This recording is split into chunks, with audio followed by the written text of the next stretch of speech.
we have to talk about consciousness.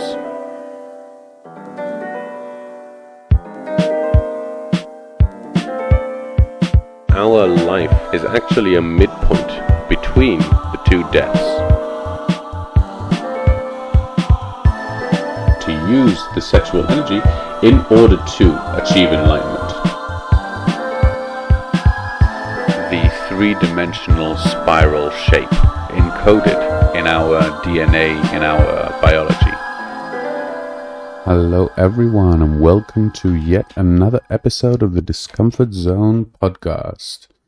It's a pleasure to be here again. I apologize that I wasn't here last week. Unfortunately, I couldn't quite make it, but we're here now for a brand new episode. I want to welcome everyone who's in chat. So wonderful to have you here as always. Vaccines and Gabriel, good of you to show. Crimson Clad, Lax and Rondon. Pleasure to have you as always. And we have a good episode this week. Exciting. I missed you too. Yes, it's always tough when I can't make it for an episode. I feel very responsible, unlike most jobs that I've been in. Oh yes, I apologize to you, but I'm sure you pulled it together. It is a little bit of a weird shift in the vibe between my show and then going on to your show, but I think it's nice. It's like a little bit of a lull, going downward energy with my show, and then you pick us back up. So I'm glad to be here now and to lead into your show next. But for now, let's focus on what we have ahead, because I have an exciting episode for us this week. And I sort of wasn't sure if I would talk about it, but following the events and what's going on in the narrative, we're actually going to approach a subject that I felt deserved to at least spare the time. We'll see if it takes up the whole episode. I don't think so. I think we'll get through most of it and then we'll carry on with the narrative. But today's topic is going to start with secret societies. And this is probably a very well-known subject today, especially following last year. And there seems to be such a huge increase in conspiracy popularities, and just more and more people who I think weren't in any way related seem to become much more exposed now.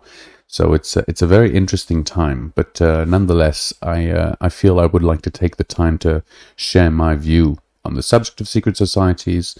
And as I've mentioned in the far past and beginning of this podcast, for those who will still remember, a big part of my journey really in discovering this information and studying it came through studying the subject of secret societies. And that was a really pivotal point in my personal journey and exploration, because it was the intersection between modern day politics, power, control, the monetary system, all of that sort of side of, let's say, conspiracies, and then sort of all of these ancient civilizations and texts and gods and spirituality and esotericism, etc., all of that other side. And those two were subjects that I was studying, but they seemed very much disconnected, as at least they are seen to be. But this subject of secret societies was the key that really bridged these two seemingly separate subjects together in obviously as two sides of the same coin, and really shedding light on both. So I feel the need to dedicate the time to really go over this topic properly, because it's a topic that we will start approaching with this narrative and where we are with Drunvalo, but it will continue to show up. And indeed, it's I think a very important subject, especially today and with everything that's happening. And indeed, as might not be the case with a lot of the episodes that have been going on recently, this subject I wanted to actually start from the modern day era and how this pertains to us. And so let's start at the very beginning, as I always like to do, with what is a secret society? What is the actual definition? And this seems to be a subject of somewhat disagreement or different views as to what exactly categorizes a secret society in one way or another. And I actually wanted to, as is my usual attempt, I wanted to quote Wikipedia because that's always my mainstream sort of avenue to get what the general people, as it were, feel like. And so I actually have the quote here. Sorry, just a minute, because I'm on my phone at the same time. Oh, and you know what? I can take the time just very quickly to welcome the few people who've joined us. Revised Sociology, Abigail, Honey, Gecko. Have I missed anyone? Thank you very, very much for coming. Okay, so I'm just going to post this in chat for those who are reading or for those who are watching. And I'm just going to read it very quickly. It's not long. A secret society is a club or an organization whose activities, events, inner functioning, or membership are concealed from non-members. Okay, so that's a general definition. The problem with this kind of very general definition is that obviously we can think of a few examples that might be overlapping that we wouldn't necessarily call a secret society.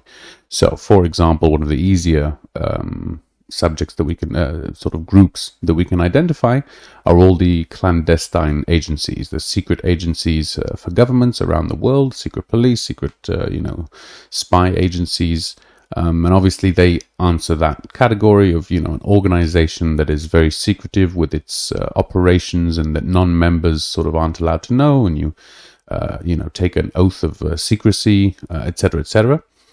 I think the easiest difference, for me at least, in the way that I see it, would be that a secret society is not actually part of the ruling society, the normal society, the mainstream society.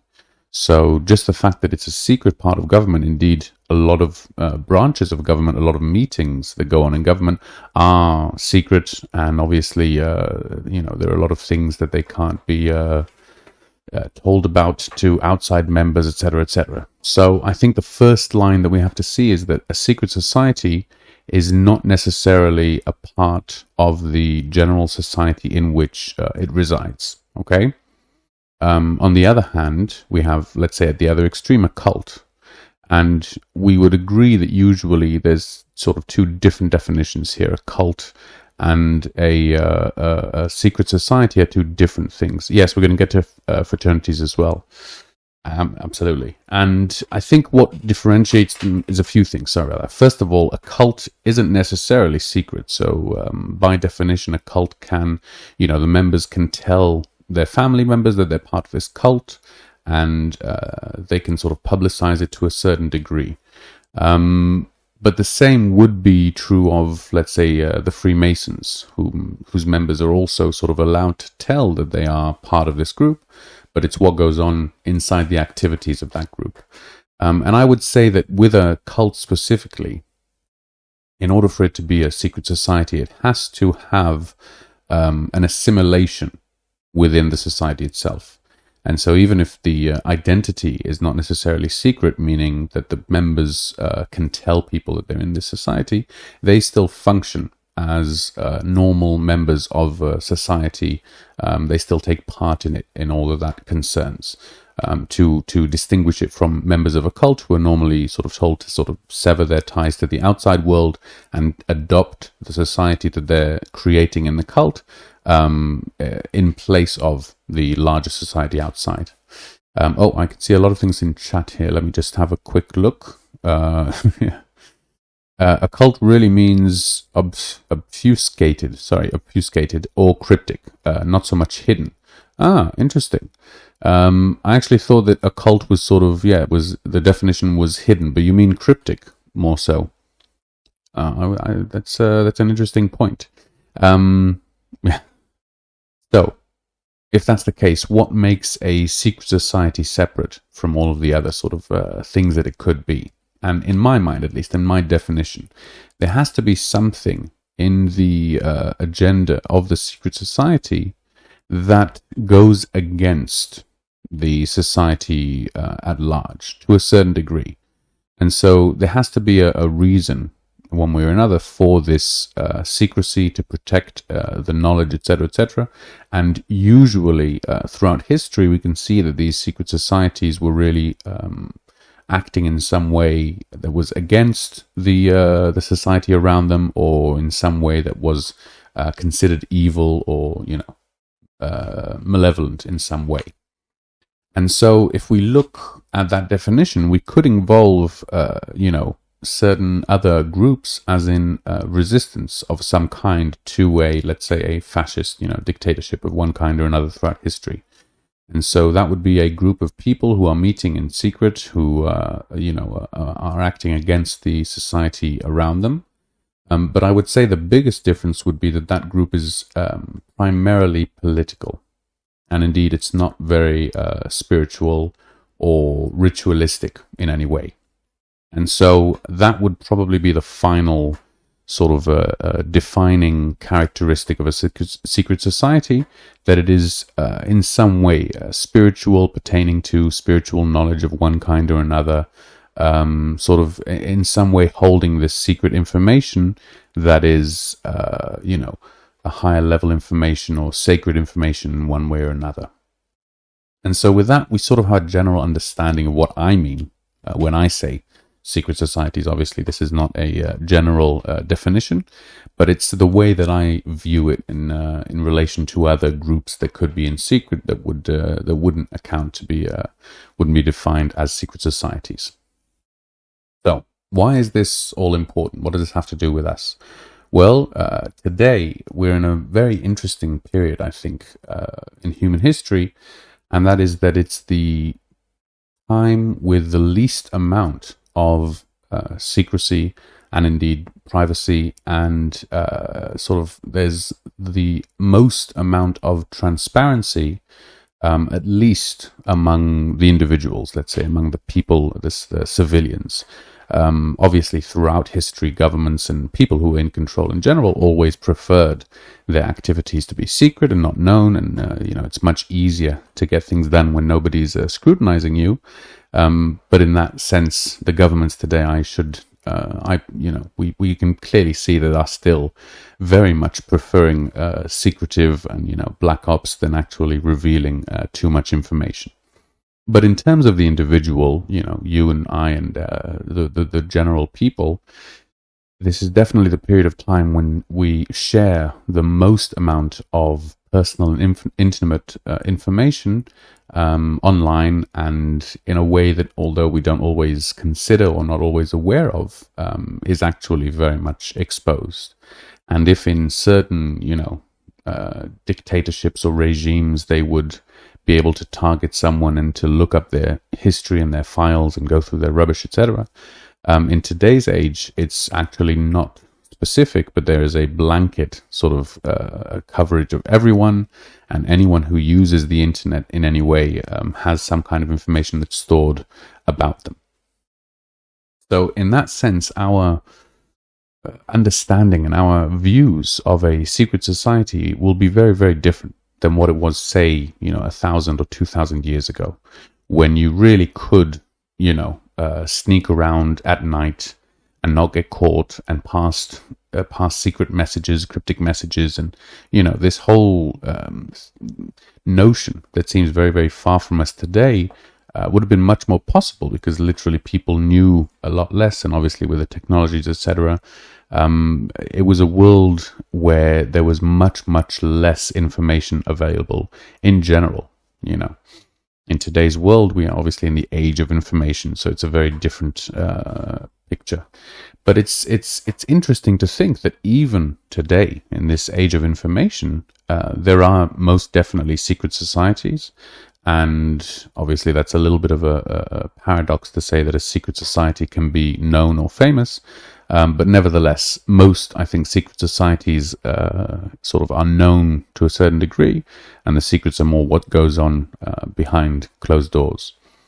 And so it's interesting to see in today's meetings which of these we would characterize as secret societies per se. Because, for example, we have the example that Gabriel said, Archangel Gabriel, which is fraternities. And I think for most people outside of America, if I'm not mistaken, it's a pretty American thing from what I know.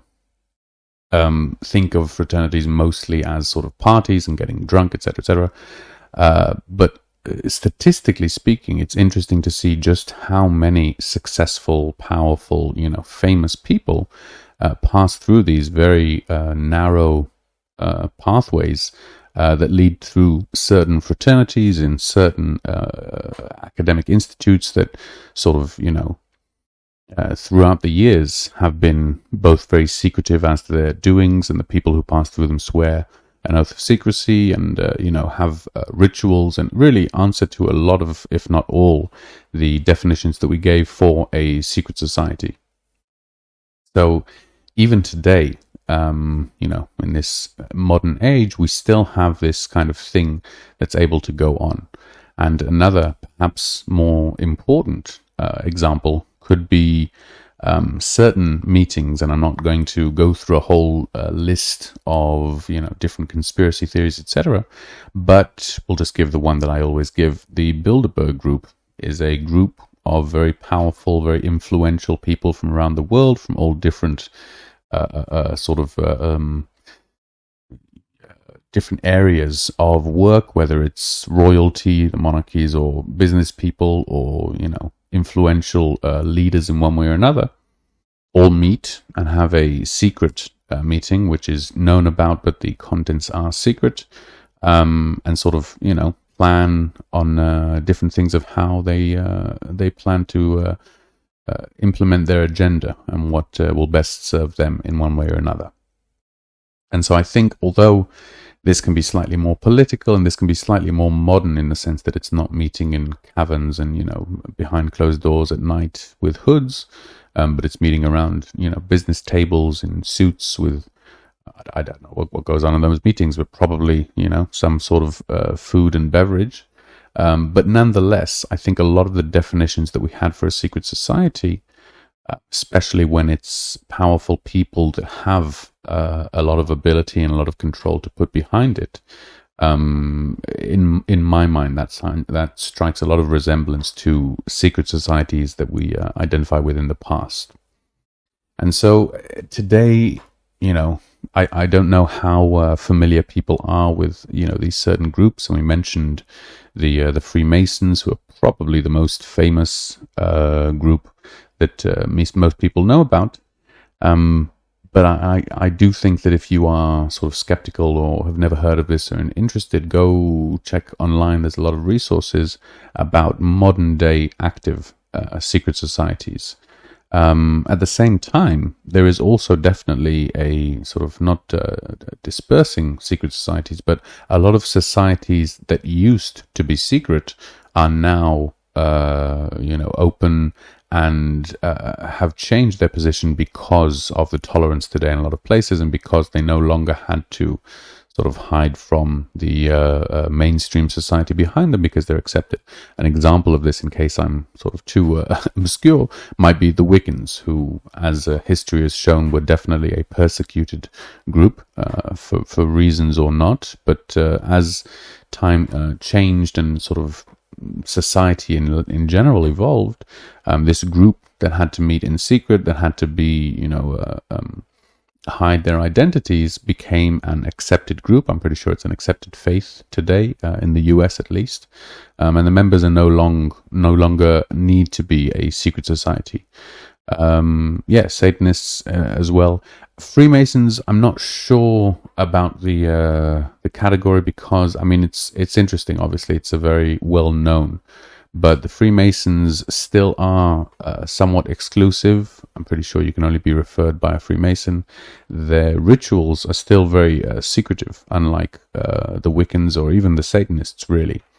And even though a lot of the information is out there, but the Freemasons I wouldn't necessarily categorize the same, because the Freemasons were never really persecuted, as opposed to the Satanists and the Wiccans, who were persecuted because of their faith. The Freemasons were actually sort of chose to be in secret for other reasons, and indeed, the group, the Freemasons, and their history, and in general what they've been about is probably the more one of the more important ones to go over, and it was certainly a big part of my being exposed to these things.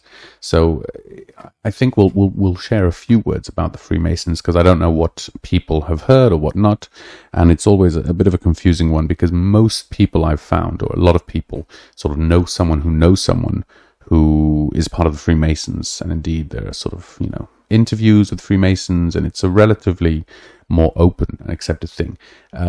50 or even 100 years ago, not 100, not sure when they were formed, but 18 something, but certainly, the last generation, the Freemasons were much more secretive, and there was a lot more, rumors and sort of folklore about what was going on, and there were these secret handshakes that if you knew how to make, you would show that you were part of this group, and it was always presented as this sort of brotherhood network, global network, that if you're part of this group, you always have this support, and you're exposed, you're part of an inner circle in one way or another.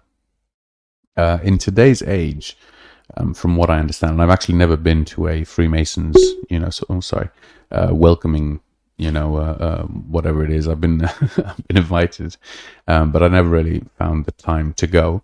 But from what I understand, and from people with whom I've met, it's very, very casual. I would assume it's the closest thing we could liken it to is sort of a gentleman's club. It's really a place where you meet, and it's a social place, and you can, talk with members, and there's food and drink, and a very low-key sort of party, that general thing, more or less. However, that's the part of it that I think most of the members, probably around, 80 or 90% of the members, are exposed to, and that's what it's perceived in general. However, and this is from the higher levels and people who have been in it and further up, it is still a very, very spiritual organization, and indeed it rests on a very specific cosmology and religious beliefs, and it certainly has a lot of information that's very interesting, that's curious, I would say. For me, there's a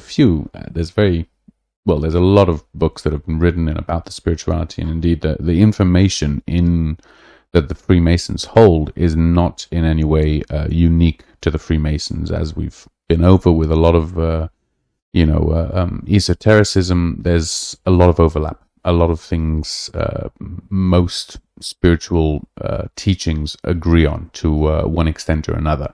So I don't mean to say that in any way Freemasons are sort of holding some kind of secret information that is not been told or isn't accessible in any other way. But nonetheless, as all of these secret societies or esoteric religions or mystic sects, etc., the secret information, the spiritual information that they hold is something that is not well known, at least wasn't in the past, and today is sort of being spread more and more, which is, incidentally, part of what I'm trying to do here, and indeed a big part of the Freemasons' religious teachings involves sacred geometry. And if you've seen their, it's not a logo, is it? What do you call it? I don't know. The symbol of the Freemasons. It's actually a compass for drawing circles, and a compass and a rule are the two tools of creating sacred geometry.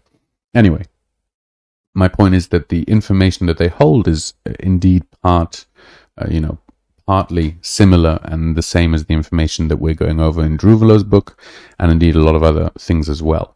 So the Freemason organization in general, although it's considered or perceived by many people to be nothing more than this sort of, social gentleman's club, there is a lot of spirituality that lies beneath, and the higher levels, and those who actually advance through the different stages of the different degrees, I believe they're called, they then are required both to take upon themselves more of a sort of, responsibility towards the group, and they are exposed, or they are shared with more of the information, the secret information. And this, by the way, is something that happens in most of these secret groups. It's the same with Scientology, and it's the same with a lot of these religions, and specifically secret religions in one way or another. Yes, that's the symbol. Well done. Yeah. Logos. There you go. Exactly. Very good. Okay, I'm just going to go through chat very quickly because there's been a few things. Yes. Okay, there's a picture of Freemason initiation pose. Yeah, with a pointed left breast exposed with a pointed pressed against it. And in fact, there's a lot of this, the pictures showing all of these different celebrities with a certain pose and a certain hidden symbol and certain... I do want to say right from the start that a lot of the stuff that I'm going over here, and generally speaking, there's a lot of both misinformation and just sort of, I think, just the people seeing what they want to see. Very much like seeing, I don't know, the Virgin Mary on a piece of toast or whatever. I think that there's a lot of confusion and a lot of, just misinformation that's going around secret societies in general and Freemasons specifically.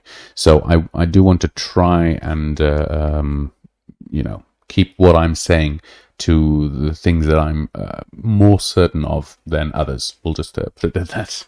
Because honestly, I've heard so much about the Freemasons and about, what they do. And there's a lot of, there's a whole spectrum of, how good or evil they can be in one way or another. And I will actually mention just one thing before we continue, that from what I understood, and obviously I'm not an expert in any way, but from the way I perceive it, the Freemasons itself was a group that goes very far back, and it was actually a very positive group, and the point of it, the religion, etc., was this betterment of mankind through the betterment of the individual, a brotherhood in arms, to be able to work towards salvation, etc., etc. So really a very positive force. And into this positive secret society, there was an infiltration of another group of people who over time sort of took over the root system that was established by the Freemasons, which was global and which was obviously tapped into all the centers of control and the elite, and indeed took over that source of power and managed to manipulate it. And the group of people is known by a very famous name today, which probably everyone has heard of, which is the Illuminati. Now, what the Illuminati is specifically, or who is it, or etc., again, I first of all couldn't specifically say exactly, because I believe it's the name that's been given to this certain sort of agenda and different people. But I will say that Illuminati, the actual translation, means the illuminated ones. And that means that, again, this force, wherever we take it to be, views itself still as a positive force, which I think sheds some light as to the identity, because it doesn't necessarily mean that this was some kind of nefarious, hostile takeover that was meant to plunder the world into chaos. But rather, as is always the case, the bad guy, quote unquote, of this narrative really did view himself or herself as doing the right thing. And I think this is so often the case that whenever we see someone categorize them as the evildoers, whether it's the Freemasons, who are a secret society who are trying to take over the world, or whether it's the Illuminati who are trying to take over the Freemasons, or whether it's this government or that billionaire, or etc., I really believe that in most of these cases, the people consider themselves to be a positive force, and they really view themselves as doing the right thing, however misjudged that may be in one way or another. So that is the belief that I hold, that the Freemasons as a group in general and their teachings are not actually malevolent in any way, but that over time it was corrupted, as indeed power does with almost any secret society, I think, given enough time. And after this corruption, it seems to have taken on a more sinister tone. And as to how far that sinister tone goes, or what that exactly means, is, let's say, beyond the scope of this short episode. But I'd love to hear if anyone has anything to share, both in chat, because or in general. There's a lot of weird if you get into it, there's a lot of weird testimonies online, a lot of people who are sort of, I don't want to put too much weight or indeed stereotype in any way, but claim to be whistleblowers of what goes on inside these organizations, and some people from very high-ranking orders.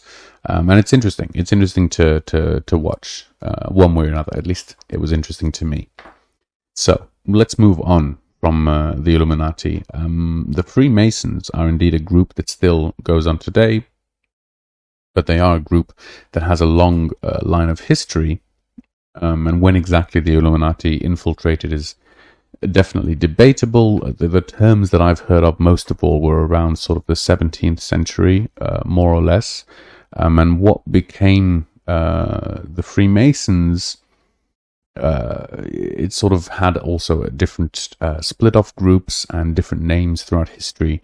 So we're actually going to go back in time to an even earlier group, which was another secret society, I think could be easily claimed, and that was the Gnostics. And literally translated, if I'm not mistaken, Gnosticism is from the sort of verb to know. So the Gnostics were those who knew, which again is very similar to the Illuminati in terms of the translation.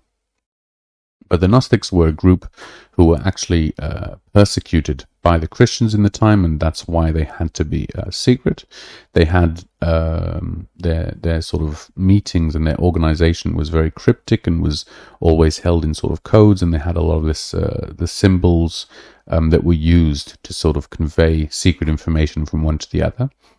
And the Gnostic religious philosophy, shall I say, is actually very different to what the Judeo-Christian mythology claims. And if you've never heard, I believe, if I'm not mistaken, I think we've spoken about the Gnostics in one of our previous episodes. But just to give a general overview, their belief was that the story of the Bible, the way that we perceive it, was actually a lie, and that there was this demon, this great and powerful demon called the Demiurge, and this demon was basically fooling mankind and telling it stories and telling it lies in order to manipulate it. And indeed, for their belief, it was actually this manipulation that kept the illusion of the material world going, and people taking part of it in it as a sort of physical prison for our soul. And now, that's a very interesting I think, story and narrative to think of, definitely, or I should say even more so, following our studies of Sitchin's writings, because this Gnostic narrative seems a very poetic, metaphoric, and again, sort of a religious view, but with very, very different words. They seem to be describing something similar to what Sitchin says. And now, Sitchin doesn't say, not Sitchin, the Sumerians who told us the stories don't claim that the gods are manipulating them, or that the gods are sending them to war, or doing, what they want with them. It's only with Sitchin's interpretation, sort of an external view later on, that can see that actually what was perceived as God's will was indeed, some kind of being that was manipulating and taking on a persona of a god in order to get its way, in order to, do what it wanted to do. And that I thought that was quite curious, that both Sitchin's narrative, which came obviously many years later, and the Gnostics, who had a completely different sort of cultural context and different names for everything, but still had this same view that actually what we perceive as a god is an illusion, is a demon that's trying to sort of manipulate us and to cause us to believe something that isn't true. So I thought just that was a little bit interesting. I can see, Gandalf, welcome. I don't always see the people who are on Hive chat, so thank you very much for joining. Let me know in the comments what you think so far. But if we spoke about the Gnostics, we really can't, I think, move on without speaking about the alchemists, because the alchemists were again, another secret society in one way or another, although they weren't necessarily sort of based around this getting together and group and conducting ceremonies together. They were really more closely, I think, could be described as spiritual researchers. And indeed, the alchemists were the ones who worked very closely with sacred geometry. And in their eyes, the sacred geometry, as we know it, was this sort of bridge between the spiritual and the physical, and to sort of function as the method through which we can tap into these spiritual realms and tap into this other part of reality. And obviously their work has earned them a place in history, with our field of science being called chemistry, and they were indeed the first chemists. But they obviously came from a much more spiritual approach, and they were attempting to do these things not just as an investigation of acquiring knowledge, but really as what they termed the good work, which means trying to improve their surroundings and themselves to become a better person, to unite the two opposites of themselves, to bring everything into harmony. That was truly their goal, the true goal of alchemists. And funnily enough, again, they were a persecuted group, and their work was considered blasphemous, and they had to conduct all of this in secret. And the alchemists actually played an important, well, I shouldn't say they, because it's a different set, but alchemy, the study of alchemy, has survived to this day. The alchemy of finance. Yes, I have to say the term alchemy has definitely taken a bit of a beating over time. And there's talking about different cultures have had different forms of alchemy. The Chinese had some very great alchemists. The Indians, the Hindus had many great alchemists. So it's a very general term. I'm talking specifically about the Western secret society that was, I can't remember exactly, but around the 15th century, I believe, something like that, maybe a bit before. But the sort of the story is, or at least one part of it, that the alchemists were considered to work with metals, and they were trying to refine certain metals into gold, turning lead into gold, etc., etc. But indeed, there's a very compelling argument that was a sort of cover story and an attempt to, make the general society less suspicious of them, when indeed their work was actually pertaining to inner work and spiritual work, and the metals and different metals were actually a sort of allegory. But I believe there is evidence of working with metals as well, so it's probably somewhere in the middle and a bit of both. Certainly with the Chinese alchemists, they were working with metals as well, and were using the spiritual cosmology and understanding in order to try and attain the different sort of things that they were trying to do with these metals. One of the biggest, obviously, being immortality, the Philosopher's Stone, etc., for those who remember. But nonetheless, the alchemists were another group who were, throughout the lineage that we could sort of trace, a secret society. And the reason I'm going through these secret societies is that I'm attempting to draw this chronological timeline, because when we study the information and the knowledge that's kept in these secret societies, although they span thousands of years in different times and cultures, they all share a lot of the same information, and they all share a lot of the same teachings that we seem to come across again and again. And as we continue, the next sort of group that I have listed comes from Greece. And in Greece, there were actually many different secret societies, and indeed, we've mentioned some of them here before. I believe we mentioned Plato's secret society of sacred geometrists who were dealing specifically with that. And this secret society wasn't persecuted, but the information or the knowledge they were studying was considered so powerful, secretive, dangerous, that it was not allowed to be known, what they were studying, and it was sort of kept a secret to protect humanity in general from this information falling into the wrong hands.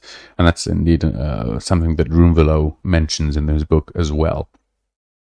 Another group that I believe we mentioned also in one of the earlier episodes is the Eleusinians, who were also a secret society from Greece. And this was another one of these examples of a very powerful secret society that all of the, or most of the great leaders and philosophers and influencers, I should say, of the time of old went through this organization, and indeed the specific secret spiritual rites that they went through. And it's another example that comes from thousands and thousands of years, well, thousands of years ago, I should say. And still we see the same lineage and the same sort of structure and modality for maintaining power in play today. And so the reason that we've reached Greece is that Greece, as we've mentioned a few times in the earlier episodes, basically got most of its culture and certainly its sort of more refined and spiritual side from ancient Egypt. And indeed, in ancient Egypt is where our narrative right now rests. And the reason we've taken all this time to mention this whole episode is because, according to our record, and again, this is what Drunvalo's narrative says, but it seems a very compelling argument in one way or another. It seems that the first secret society to ever have been established was established in Egypt, in ancient Egypt, in the time that we're talking of. And indeed, this actually fits into our narrative. I'm wondering, because I can see now the time that we're almost 3/4 of the way through. So maybe we will actually end without going into the narrative, and next week we're going to continue with exactly how that secret society was created. But for our intensive purposes, we're actually going to mention that the secret society is called the Brotherhood of Tat. And Tat was a character who I don't think we've mentioned by name before. He was actually the son of Thoth. And he's an important or interesting figure throughout history, and there's a few books that are written. So if you want to look it up, you go ahead. But for our purposes, the focus is going to be more on the Brotherhood of Tat, which was the secret society that was formed by him in ancient Egypt. And the reason for this first secret society was not actually like the others, but indeed was to disseminate the secret wisdom, the secret knowledge that they had to the culture around them. And so in stark contrast to what we defined in the beginning as a secret society being sort of guarding their secret information and wisdom and holding it without letting others know, in this first instance of a secret society, the Brotherhood of Tat, they actually were guarding the information in order to be able to convey it to the people around them.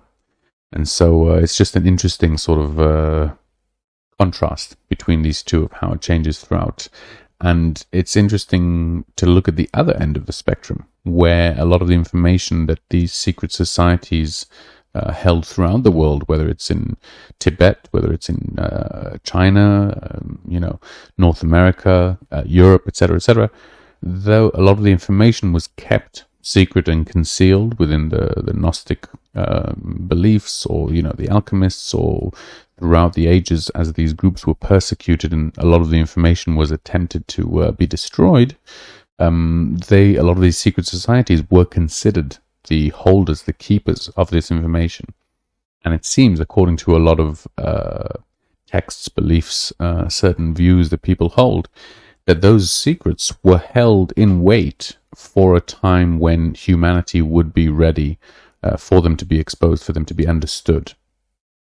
And there's this general conception which actually lines up perfectly with what Drunvalo seems to be claiming, that humanity as a whole was not very evolved, certainly spiritually.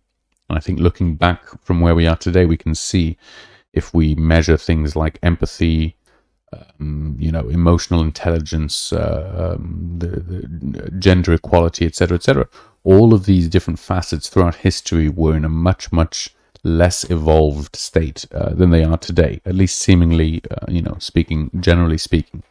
I hope I'm not stepping on anyone's toes, but I think most of us would agree that in today's, global consciousness of human beings, the global perception of a lot of these things, like slavery, for example, has shifted very much from where it was 1,000 years ago or 2,000 years ago, where all of the great leaders and philosophers absolutely agreed that slavery was natural and okay. And the question was, how do you treat your slave? And the, empathetic people would treat their slaves nicely, and the others not. But the general consensus was that there's no debate about whether you should keep a human being as a slave or not. And that, I think, to a certain degree, is something that's changed with our views in modern day society.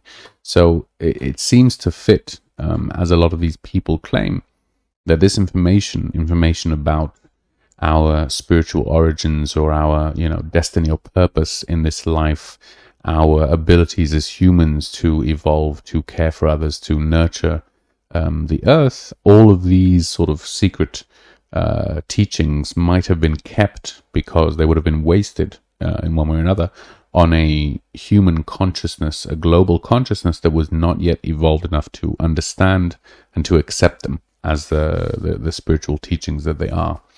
So that's sort of a little bit of my personal view, drizzled with some experts and people who know a lot more than me.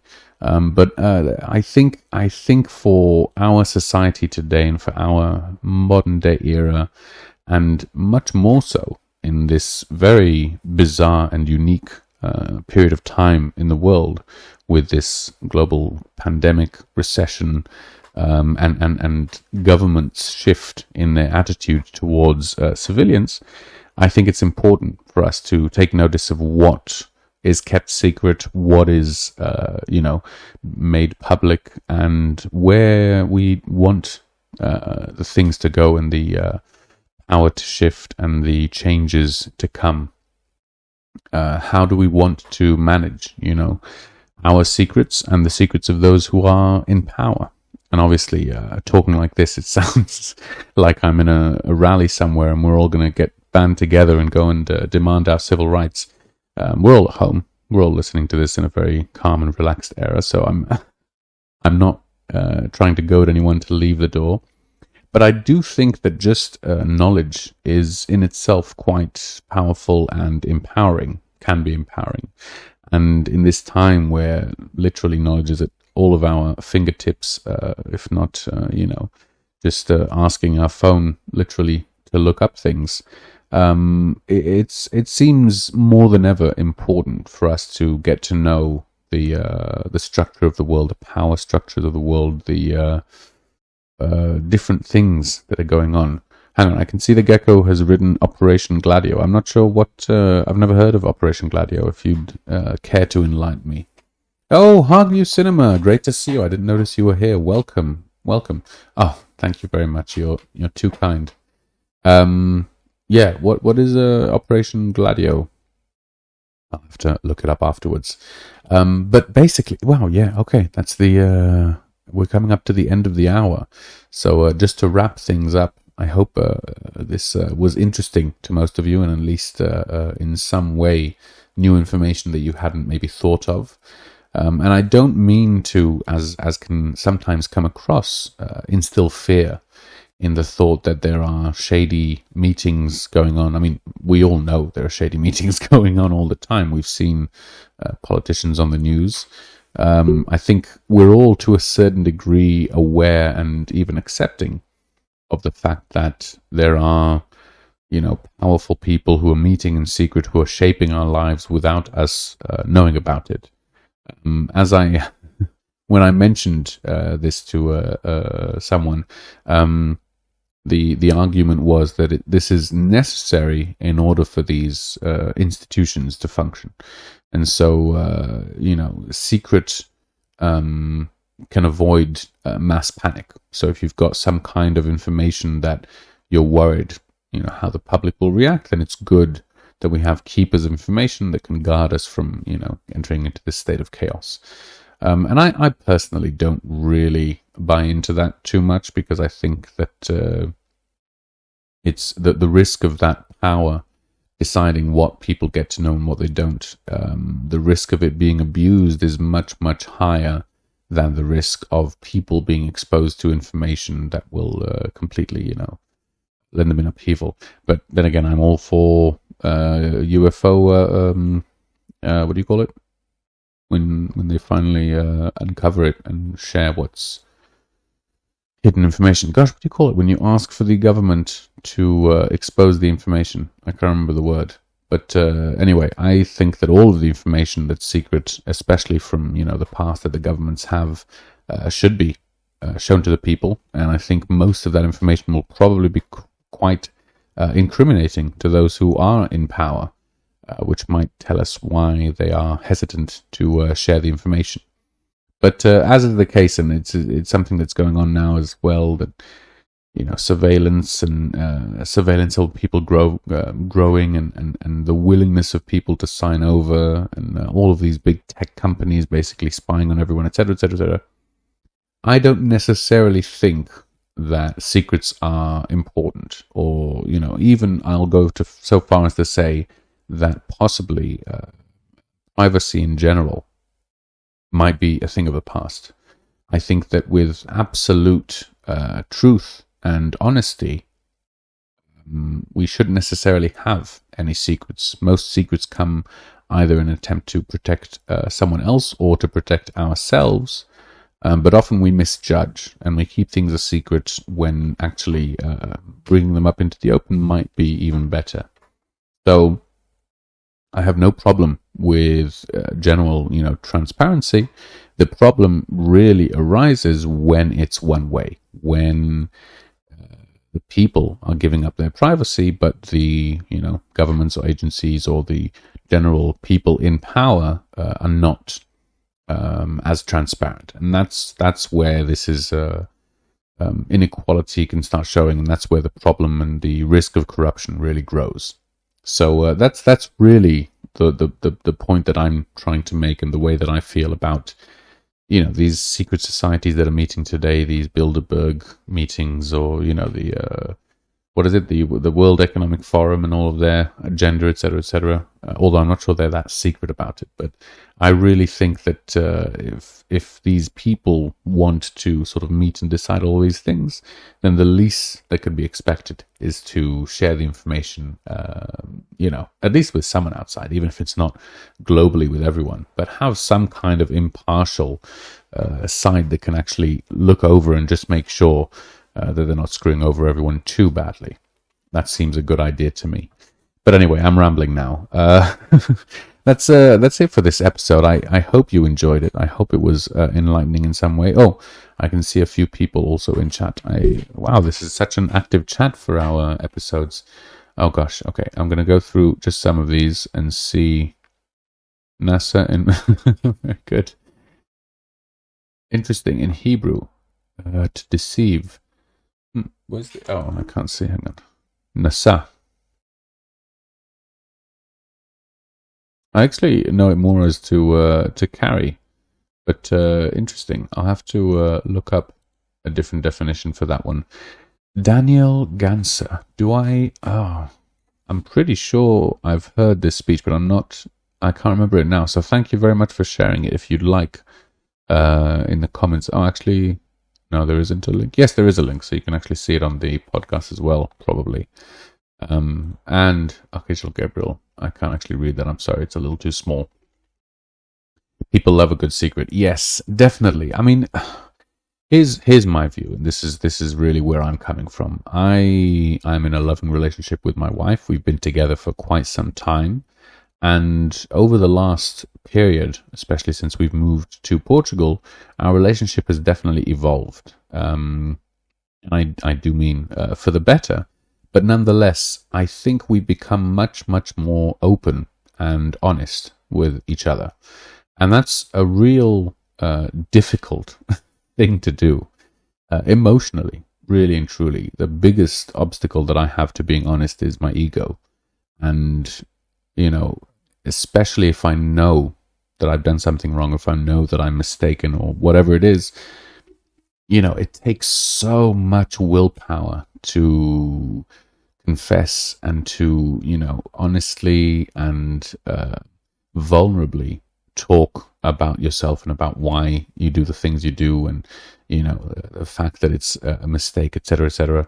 It's just very, very difficult. It demands so much just vulnerability and really exposing yourself.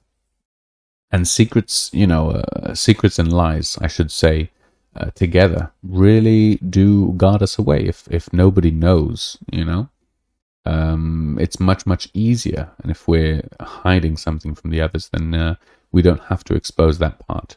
So I absolutely understand the appeal that the secrets have had. And indeed, I think throughout time also, if certain secrets, like, for example, if someone's gender tendency will land them in prison or chemically castrated, then obviously there's a necessity for secrets. If we're living under a totalitarian dictatorship, then absolutely I'm all for privacy and secrets.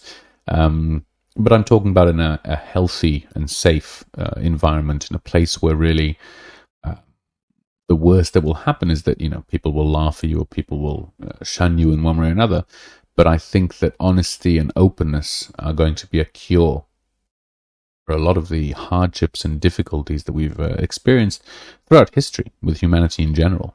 And a big solution to that is that open honesty, which is not just not lying, but indeed not lying, not even lies of omission, but actually telling that thing that we sort of wish no one knew about us.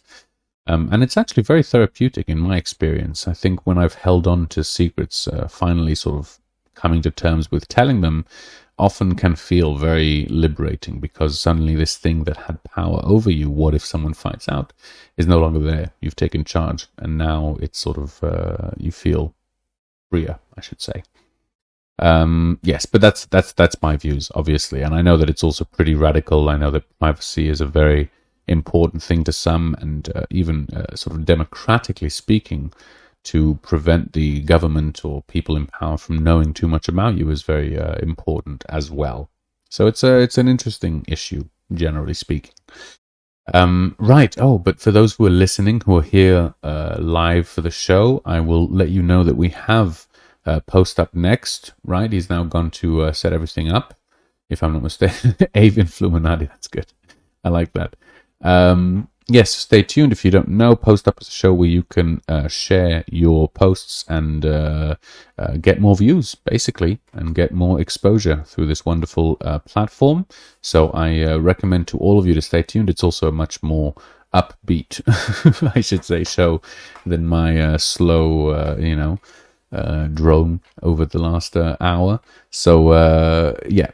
A great listen. Stay tuned for that. And Krim, do we have a show later on? I remember it's an hour after. So Post Up is right now in 2 minutes, and Krim's show is going to be at 1 o'clock. Really? 1 o'clock? No. 1 o'clock UTC, as our time is. Wow, so many images and memes, and I can't see all it. US CIA's use of journalists and clergy in intelligence operations. Wow, I'd never heard of that one. Oh, I see. It's actually here. Yeah, I have to say that I have so many CIA documents that I haven't read yet. So I'm embarrassed to say there's a lot to get through. But oh yes, excellent. So Krim has a show, and at 1 a.m. Yes, I remember this time. You are definitely the opposite of a disappointment. Definitely, always a pleasure to see you. Oh my gosh! But look at the time. I have to start the outro. It's been wonderful to be here again. I hope I'll see you all, hear you all next week for another show. Until then, have a good one.